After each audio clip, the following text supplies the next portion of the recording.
Oke, kita on cam juga. Bagi yang nggak bisa on cam nggak apa-apa mungkin ya nanti hari.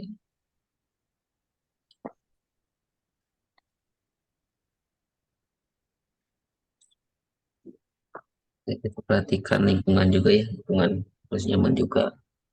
Selanjutnya siapkan catatan juga apabila diperlukan. Itu kan ya, tetap kita fokus.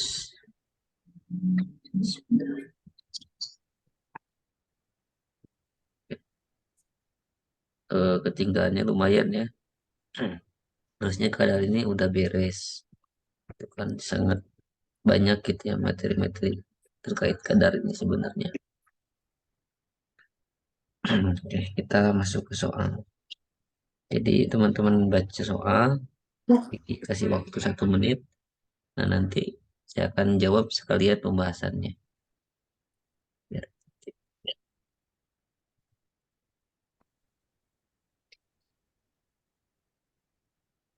kelihatan soalnya. Ada A. Udah ya.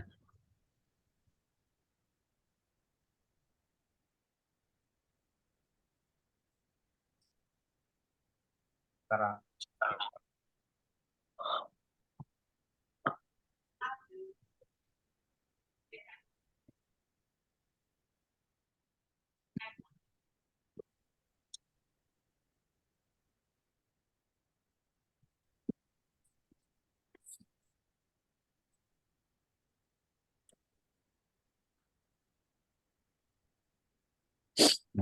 Siap ya. Kita bahas langsung. Ya. Di sini eh, seorang laki-laki ya berusia 22 tahun dirawat di ICU dan mengalami penurunan kesadaran. Nah, berarti dia dirawat di ICU.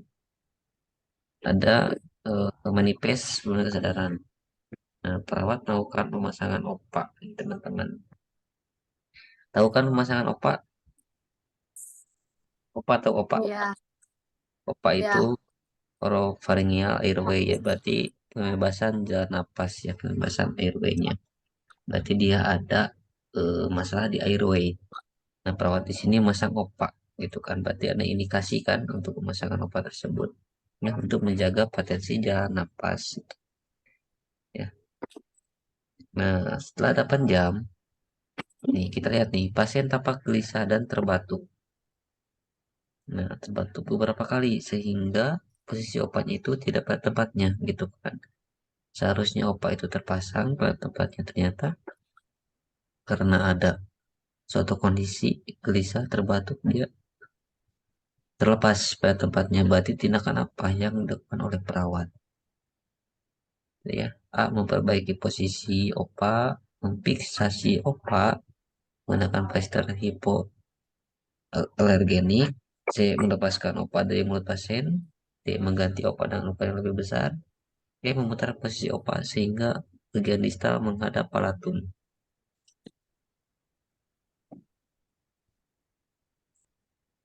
Ini apa? Ini. memperbaiki. Perbaiki. Posisi opak. Kita akan bahas sedikit mungkin ya. BB. Bahas sedikit.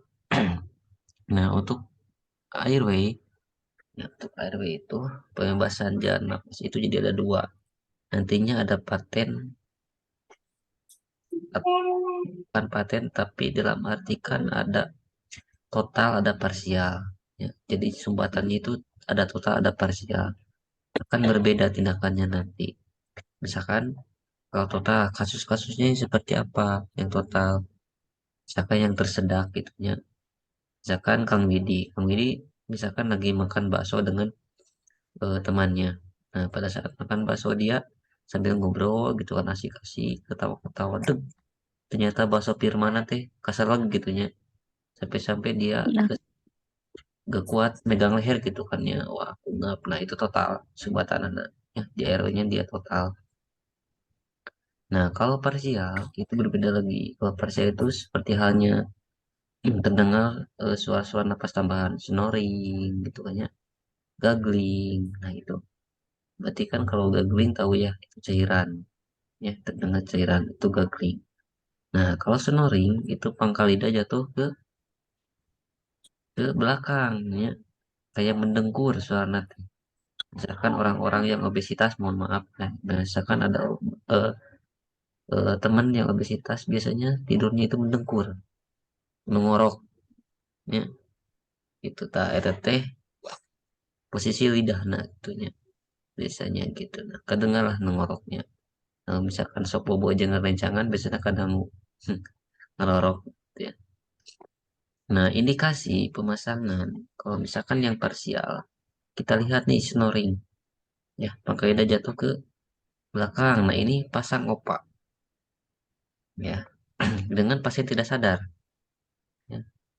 Nah, tetapi kalau misalkan pemasangan opak itu kita lihat, oh ternyata ada gegrepleknya, misalkan batuk atau misalkan dia apa terbatuk gitu ya, gegreplek itu ada refleks batuk atau muntah.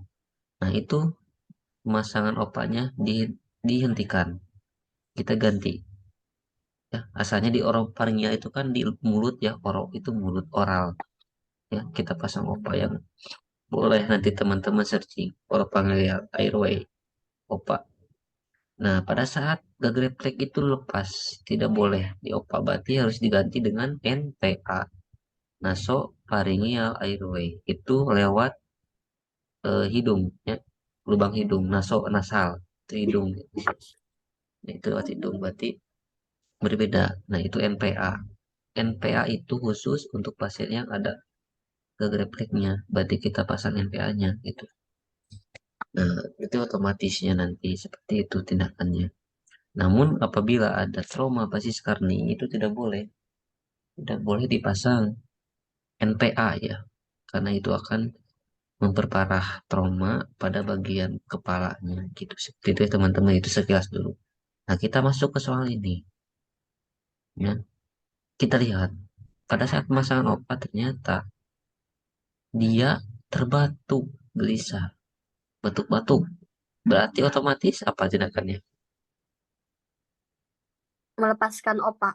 Nah itu ya, melepaskan opak.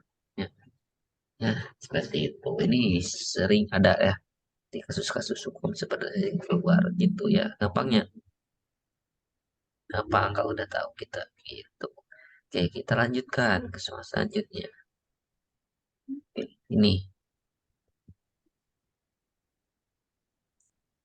ini seorang perempuan usia 67 tahun dengan stroke hemoragik mengalami penurunan kesadaran.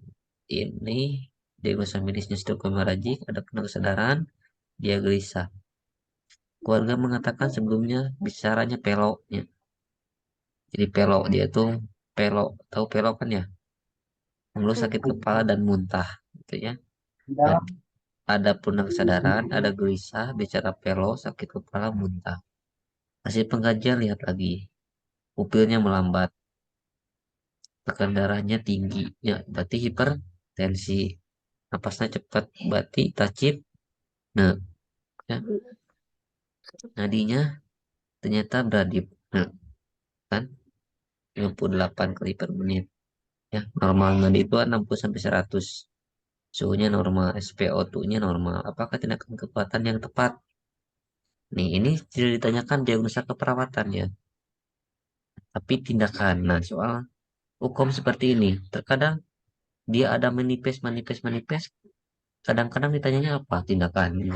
Gak diagnosa keperawatan. Kadang ada yang kriteria hasilnya apa, berbeda-beda. Nah, ini apa jawabannya teman-teman? Berarti ini harus tahu dulu, ini diagnosa keperawatannya apa. Kita baru bisa menegakkan diagnosanya, gitu ya. Dan kita harus bisa membedakan mana tindakan keperawatan, mana tindakan kolaboratif. Jangan sampai tindakan kolaboratif kita dimasukkan ke tindakan keperawatan. Biasanya pertanyaan juga udah membantu gitu kan. Oke, dikasih waktu dulu 30 detik, silakan.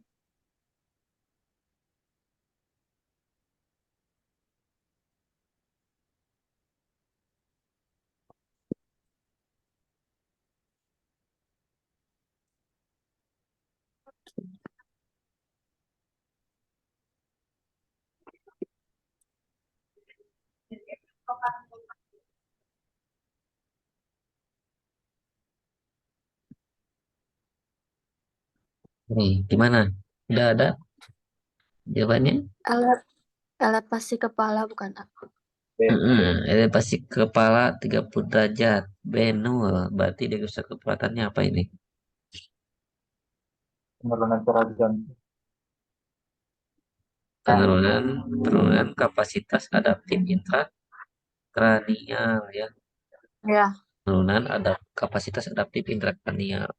Kita lihat tanda-tandanya apa, kenapa sih bisa menegakkan diagnosa itu gitu kan pertanyaannya. Nah, ya, kita lihat, kita di sini lihat penurunan kesadaran. Pasien stroke apalagi ya, stroke, penurunan kesadaran. Dia bicaranya udah pelok, sakit kepalanya dia muntah. Respon oksigennya juga melambat, tekanan tensinya tinggi gitu ya. Nah, dengan adanya tekanan pada kranial, ya, intrakranial, berarti kan ada normalnya berarti kan ya. Maksudnya itu di cairan intrakranial itu. Nah, di sini ternyata dipenekan, berarti kan overload tekanannya itu, maka akan terjadi muntah kan, muntah proyektil ya. kan, muntah-muntah, sakit kepalanya itu kan karena dia apa tekanannya itu ya karena melebihi gitu ya. Otomatis kan anak muntah, sakit kepala, bicaranya juga mungkin jadi tidak jelas ya, jadi pelok gitu kan, respon bukunya melambat. Nah, itu tanda-tandanya. Tensinya tinggi ya. Nah, itu tanda-tanda dari apa TIK. TIK gitu ya, jadi ada tekanan pada TIK-nya. Nah, maka tindakan TIK apa? Elevasi kepala 30 derajat. Itu udah satu kepastian ya. Nah, gitu. Nah, ini juga sering keluarnya. Kadang-kadang adalah pasti gitu ya. Elevasi kepala 30 derajat. Ya. Nah, itu elevasi kepala 30 derajat itu posisinya berarti dia dengan elevasi maka tekanannya itu akan berkurang. Elevasi kepala 30 derajat itu kita hasilnya yaitu jadi penekanannya akan berkurang seperti itu. Ya, oke kita lanjut. Kita lanjutkan. Ya, ini pemasangan EKG. Gampang ya mainnya nggak bisa mah. Oke. Hmm. Saya akan jelaskan dulunya pemasangan EKG. Berarti ini di lead prekordial nanya. Kan ada lead ekstremitas ya. Yang ekstremitas atas bawah gitu di tangan di kaki. Nah, ini hanya di lead prekordial. Biasanya pertanyaannya itu lead prekordialnya dia ditanya. Berarti P1 di mana dipasang Tasya? Bisa tuh di dia di Apa nama nama dia teh ilmiahnya? intrakosta Hmm, ke satu, hmm. intrakosta ke satu, intrakosta kedua, di tiga ya A. Satu satu atau Sabaraha? Ayo jangan sampai salah nih. Yo bantu siapa yang bisa? Boleh. Tunggu yang bisa bongko. Boleh bantu juga. Silakan.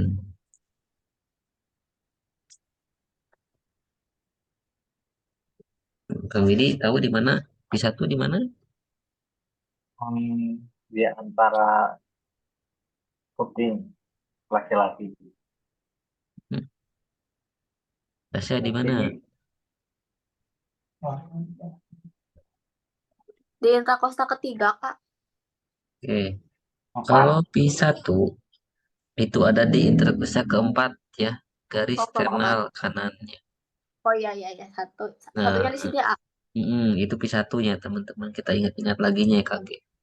Ya, apalagi kemarin kita ngambilnya kelas EKG kan pasti bisa lah ya. Itu. Nah, kalau P1 itu di ICS 4 garis ternal kanan. Nah, kalau P2 Kanan. itu sejajar dengan P1. Dan P1 nah Ya. tadi kan ICS 4 sternal kanan berarti P2 na ICS 4 sternal kiri. Ya, Jadi itu sejajar kan ya. Ya, ya. karena sejajar gitu. Nah, kalau P3 itu terletak di antara P2 dan P4. Empat. Berarti P3 dipasang sesudah Pi2 dan Pi4 dulu ya kan? Iya. Ya, nah maka kita pasang dulu Pi4 dulu. Berarti Pi4 di mana? Di Di bawah Garis 5. garis Ya, kelima berarti kiri. interkosta kelima ya. Garis mid Iya. clavicula kiri. kiri. Ya, betul kan? Ya, Iya. berarti CS5 garis mid clavicula kiri. Nah, kalau misalkan Pi5, P5 Pilih Di kelima sebelah kirinya lagi. ICS5 garis aksila anterior kiri ya. iya. Oke, lumayan ya. Ya. Kalau P6 di mana? Itu mah nama ICS5 garis mid aksila kiri. Kalau ICS5 mah anterior kiri. ya. Ini mah mid aksila. Ya. Aksila teh tahu aksila kelek gitunya. Jadi Iya. kalau misalkan ih bau aksila, wah bau kelek ya mah. Ih bau aksila. Siap A. Ya, jadi nggak terlalu nggak terlalu sakit hati orang lain. Nggak tahu. Kita tuh coba ketik di sini tuh ya. Coba gua ambil diketik. Kalau P1 tadi di mana? Oke, sempat Mm. Di garis dengan tengah keempat kanan. Ya, superior kalau P2 enam. 4 channel kiri ya kan? Kalau P3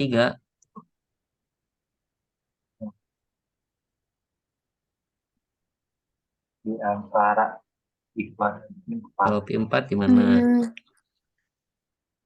P4 intercost ICS ke level 5 sebelah kiri.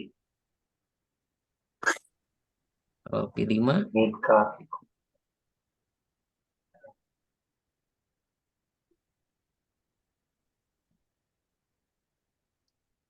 mid kelas. Oh, kalau P6 di mana? P6 di mid mid aksila. mid aksila kiri.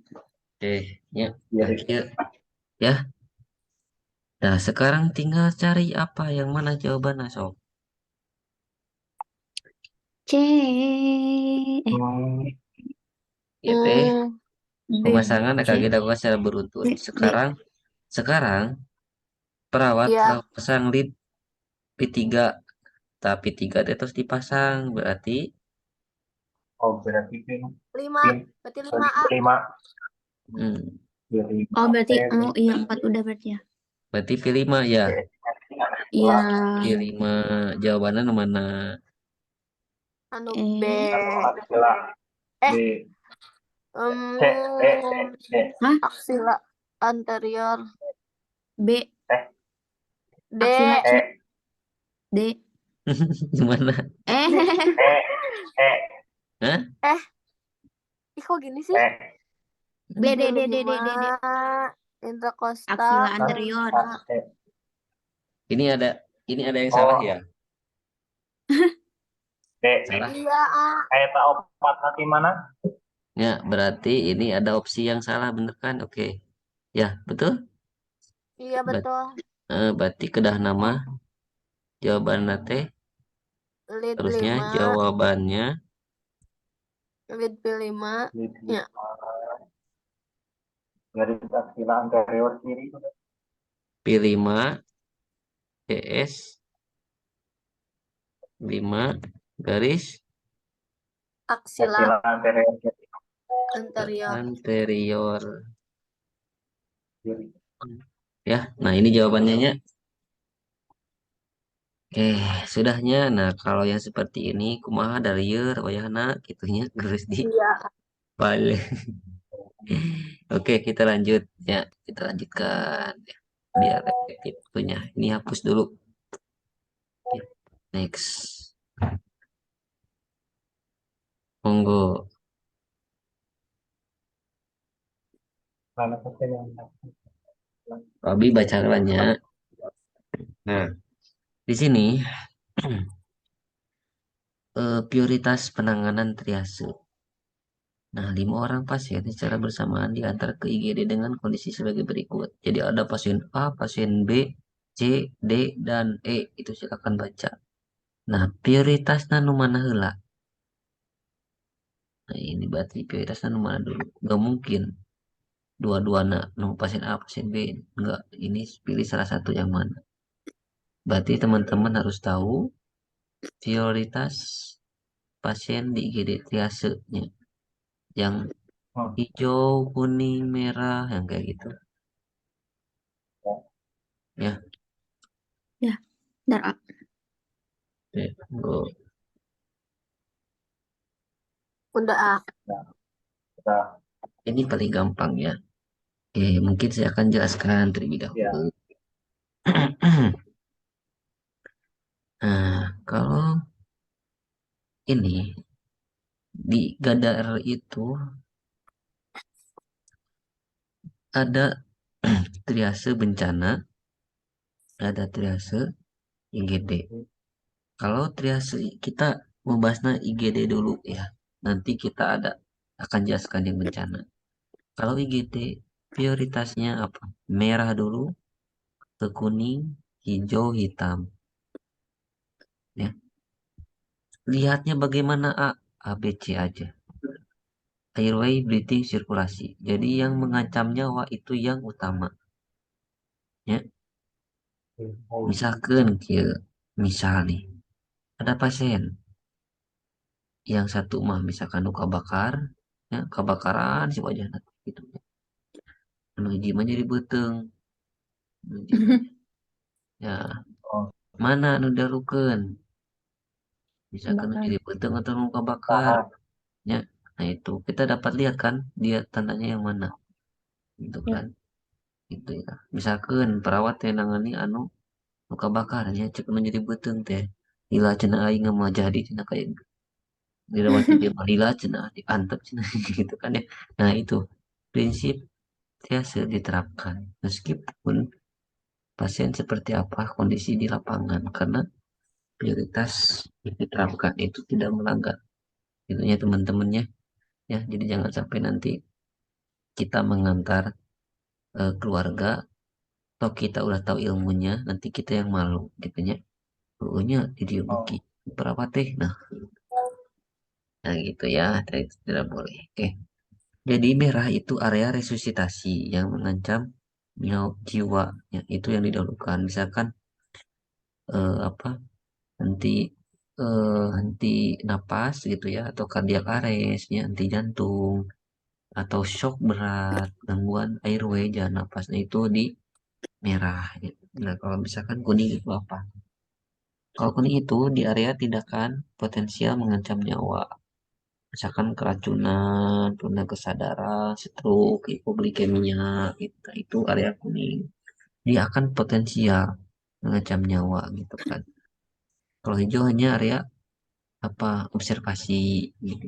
Misalkan dia masih bisa berjalan lah. Cederanya minimal masih bisa berjalan gitu kan.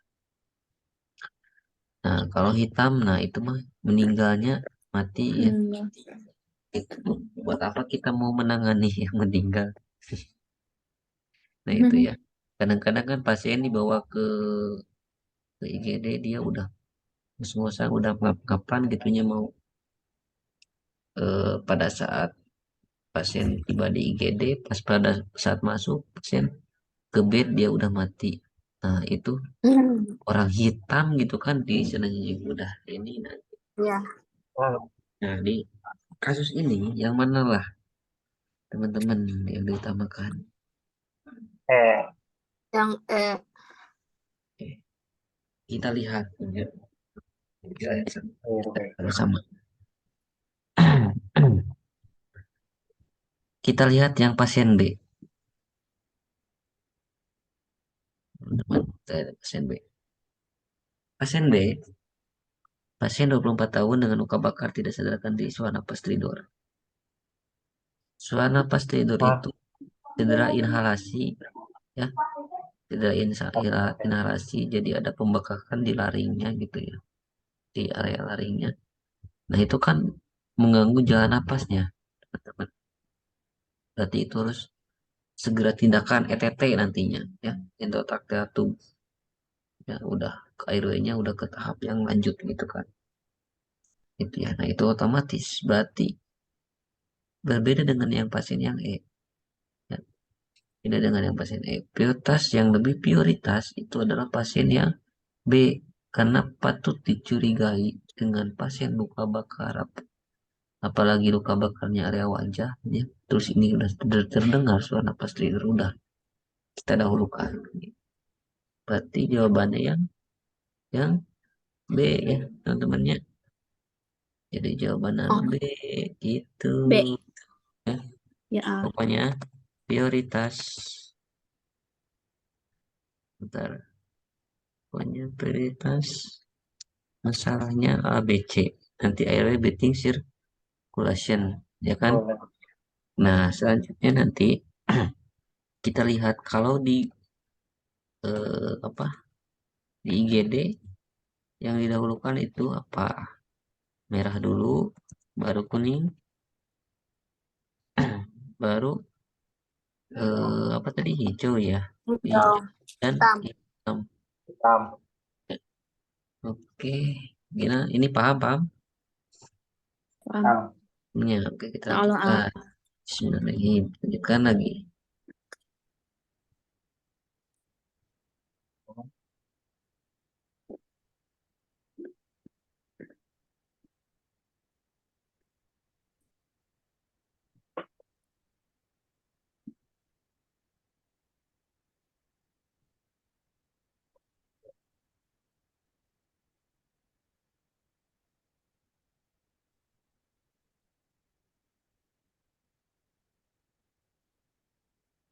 Hmm.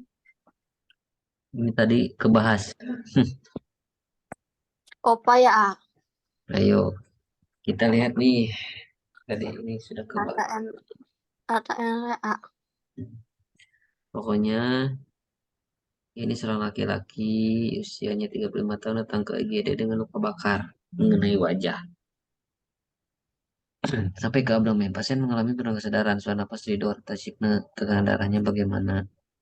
Ini pasien dengan gangguan jalan napas. Berarti harus ada pembebasan jalan napas. Ini pasien dengan sumbatan parsial. Ya. Nah, namun tadi saya udah katakan apabila luka bakarnya pada area wajah itu patut dicurigai dia terkena trauma inhalasi atau Hmm. pembekakan pada jalan napasnya, pada larinya gitu kan ya. Nah, maka tindakannya apa? Berarti harus memasang endotracheal tube ya, ETT jawabannya. Oh, tuh. Ya, kalau ini ETT kan yang gimana sih, Kak? ETT itu yang seperti kateter. Jadi nanti masuk lewat misalkan Hidung. mm, dia dia pasang opa, misalnya opa di mulut. Kalau hanya dipasang opa saja itu dia tidak akan cukup. Karena apa? Karena pembekakannya itu di sini, di leher. Opa kan nggak sampai sini, nggak sampai dalam sini, ya kan? Nah, maka dipasanglah nanti opa, nanti di kedalamin gitu kan, masuk kayak kateter, ya. Tapi di dalamnya ada balon nanti yang menyangkutnya. Kita di center kita, tak, tuh mulutnya digigit, di, dibukakan gitu kan, ada center nanti yang memasukkan kayak gitu. Coba nanti searchingnya otak kreatif seperti apa, biar kita nambah wawasannya gitu ya. Pokoknya A. mah apa Itu teh nanti teh opa itu teh tete itu teh disambunginnya ke itu ke yang itu teh apa sih? Yang yang ini geningan, yang ada pegangan yang besi-besi. oh Si besinya itu ada ini, ada senter oh iya iya nyala. iya iya. Hmm, gitu. Kayak cangkulan gitu kan. Ya, kita sering nonton drakor, jangan suka di drakor misalnya gitu. Saat nonton. Nah, kalau tadinya, kalau opa tadi udah ya. Kalau opa misalkan ada suara napas snoring. Dia pasien tidak Snoring. sadar, dia tidak ada grepe, kita pasang opa. Kalau jaw trust, ini kita patut curigai ada trauma servikal. Ya, trauma servikal, maka tindakan manuvernya jaw trust ini yang manual. Ya, kalau misalkan tidak manual berarti pakai kolarnik, ya, Cispine yang kayak pebayu tuh, gitu ya. Ya. Oh, Mm-mm. Oh ya. Nah, kalau ETT yang tadi udah. polar. Nah, kalau Hetio chin lip itu manuver yang tanda kutip tidak ada Pembebasan. trauma servikal. Nah, itu boleh di Hetio chin lip untuk pembebasan jalan napasnya. Kalau NPA itu apabila ada gegrepeknya positif, maka pasanglah NPA. Itunya ya, payah nada liur. Bedar. Oke, yang penting tahu tanda kunci-kuncinya di mana. Itu aja, Bang. Oke, ya kita lanjutkan. Semenit ini ke bujang muanya. Di bentuk ke bujang, enung ada link setelah ini. Mohon maaf. Hmm, eh, aduh, sih karena mau ke bujang. Belum ada malai pingna. Mohon maaf. Keluarin dulu tuh. Oke, kita keluarin dulunya, di end dulu. Oke, silakan buat linknya, nanti kirim ke grup kalau nunggu 10 menit.